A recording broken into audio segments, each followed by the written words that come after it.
Welcome back, everybody, to Culz Reviews.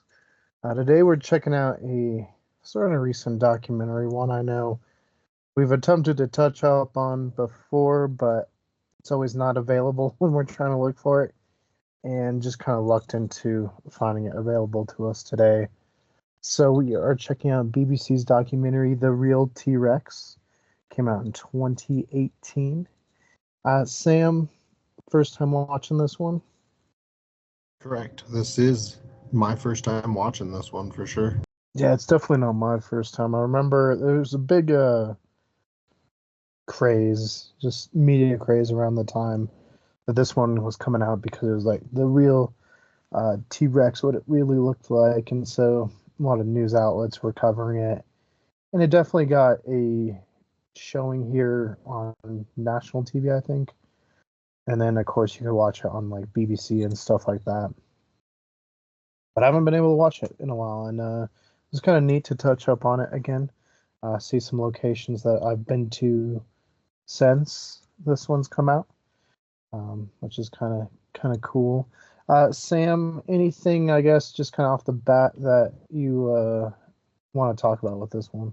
This one was quite interesting just because of how 3D printers are like a new thing and how they like technology has, of course, gone pretty intense with stuff.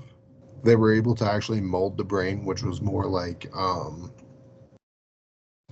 it's more like a bird's brain than actually like a lizard's brain, as everyone proclaimed, which is a lot more intense. And then another big topic point is there was potentially like groups either towards the end or they were in like a pack form because they found a giant kind of resting place, if you can say that. Yeah, with the Albertosaurs just across the border there in Canada, and their version of the Badlands, which is kind of like almost the same as Hell Creek, which comes from the Badlands in Montana.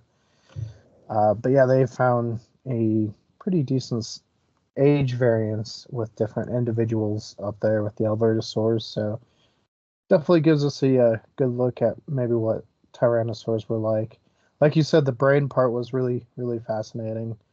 I know they've tried in the past, but this one was just so intricate. Like they had all like even like the inner ear and stuff, and like well, just like I'm not an expert on brains, so I don't know what all the pieces were, but just looking at it, I was like, man, that's so cool that we can just take something so old and run it through a machine and get like such good scans we can model it and then learn more about the animal that way. Like, yeah, that was super fascinating. It's super. It was very fascinating and super cool.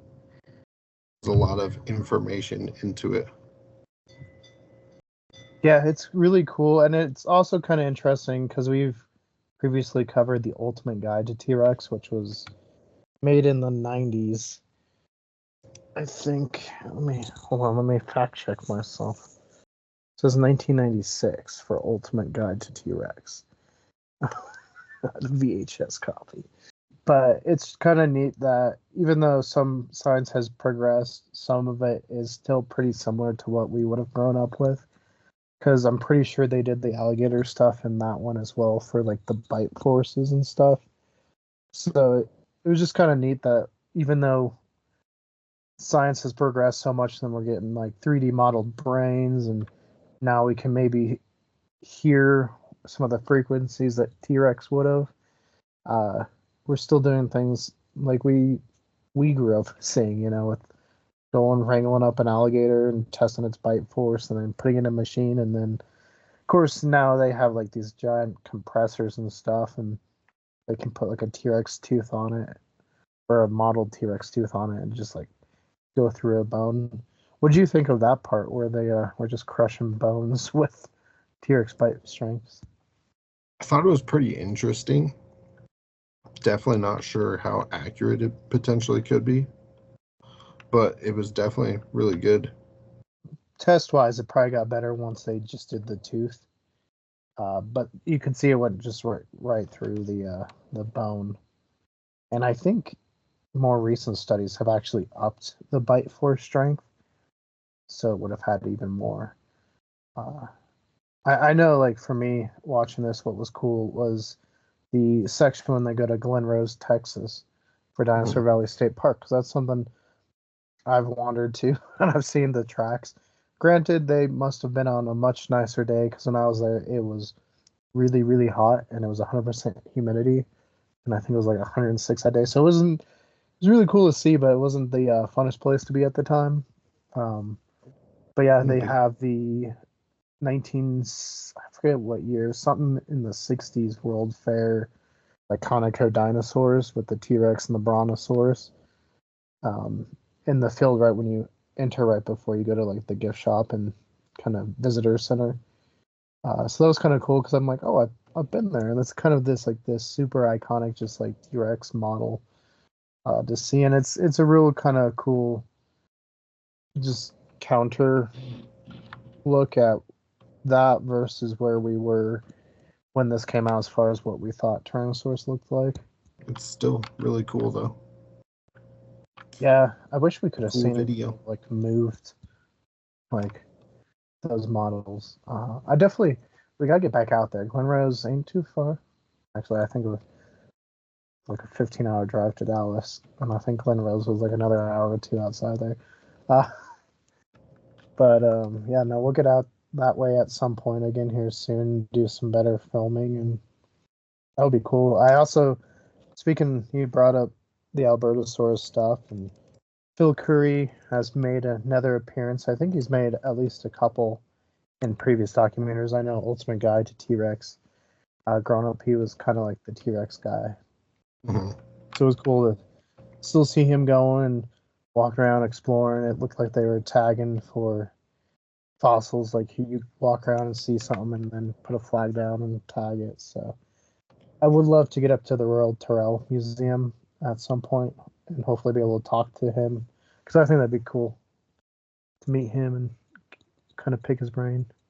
He still has like a big fascination about like the dinosaurs, because he still is like in awe at like what they can still uncover and find out.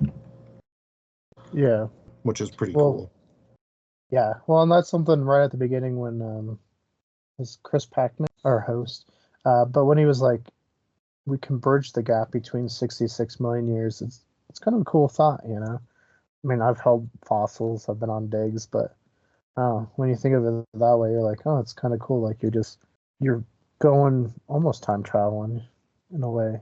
Maybe we're just lucky that we're able to actually kind of process these things and put things together. Whereas, like, you really don't see other animals going around just like digging up and like reconstructing fossils and stuff like that. So we're pretty lucky that we got the I don't even know the wording for it, but we want to go out and learn. Yeah. What did you think of like the running and the motions they had them do, or like did it make you want to like test out the dinosaur tail? Yeah, kind of. It is interesting just like how much a like tail would change, like in this case a chicken's walk. Now maybe that's just because they've evolved not to have a long tail, so who knows if like the accuracy to that. But again, you can match that up with the footprints that we have with the trace fossils. They use the Acrocanthosaurus ones from Glen Rose in this case, but to kind of get the gait that the dinosaurs would have moved at. What do you think of the, I guess, finality with the colors and the look at the end? It seems like it would be pretty accurate for how they would be, at least for the most part. Like with most things, I would assume a lot of them had like feathers or some sort of like fur to like most dinosaurs, depending on the region. When they were talking about or when they showed the picture of the one that was like fully furry, it just like not furry, but like had feathers, like giant like feathers, or and like chicken feathers, like wool, like chicken feathers. It reminded me of the Tyrannus in Ark, which is not feathers, but like kind of like wool, like the woolly mammoth, like fur, essentially. Yeah, the Tyrannus had much more of a primitive feather, where it's just the core So it looked like wool, or like muskox in a way, kind of. I did like that because I was just like, oh, that's like you, Tyrannus. But it's not. It's definitely something. It was definitely I forget what they called theirs. I wonder, was that just a representation of the T-Rex? Wasn't it the Asian T-Rex, Well, the or it was just Asian, an image that they used? as far as the fossils. Oh, that like the picture of like the ghost feathered one that like Oh, was it resembling was, kind of like a chicken, but it wasn't. yeah, it was just based off Tristan, which is the Tyrannosaur they were kind of documenting, because I think when this came out was when Tristan had just been put on display. Okay. Now the fossils they were mentioning uh, definitely probably were alluding to Eutyrannus, like Dialong and those kind of dinosaurs that maybe weren't like tyrannosaurs, but they were still in that family tree eventually, you know. Hey. I will say, you know, we got to get to prehistoric planet, and if you like Eutyrannus, wait till you see the Nanuqsaurus, uh, which is like our kind of version of Eutyrannus in a way. A little bit more derived. Definitely closer to T-Rex. Yeah, no, I like what it looked like. It has like the kind of stripes. My hand disappeared. Where'd it go? Has like the Okay. stripes. Yeah, has the stripes right there, which reminds me of my Oh, you're beardy. just pointing Because at the thing behind you. It was just like, yeah, no, I'm trying to point right there. You can see the stripes there. But that mhm. reminds me of my beardy. Like she has those markings. Oh yeah. I think they're And probably. I don't you know. see what else they gave it, Sam? Look at the lips. Mhm. Which I mean, most. Oh, I could have grabbed it. Actually, I have a model. Newer like Tyrannosaur model that they gave lips to. But prehistoric plant. I mean, that's a pretty common thing. You can actually look at the skull structure around here and see the foramina, Uh-huh. and that's where the blood vessels for the lips would have attached, which makes sense. Like you got to keep your teeth kind of protected from the outside. True. Like crocodilians are in the water. And also, I like the keratin coloring they did there. I do like that. That was kind of cool. It reminded me of, again, kind of like Ark, how like sometimes you would have like one that did like that, but like have like a color accent. Mm-hmm.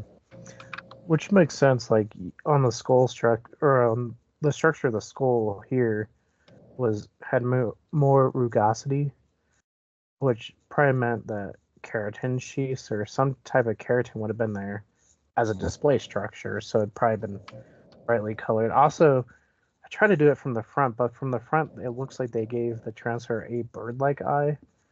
So, but from the side, I don't know. But from the front view, when I was like looking down, did you like its mane that they gave it? Which he I said did. was definitely speculative, but Definitely did like it.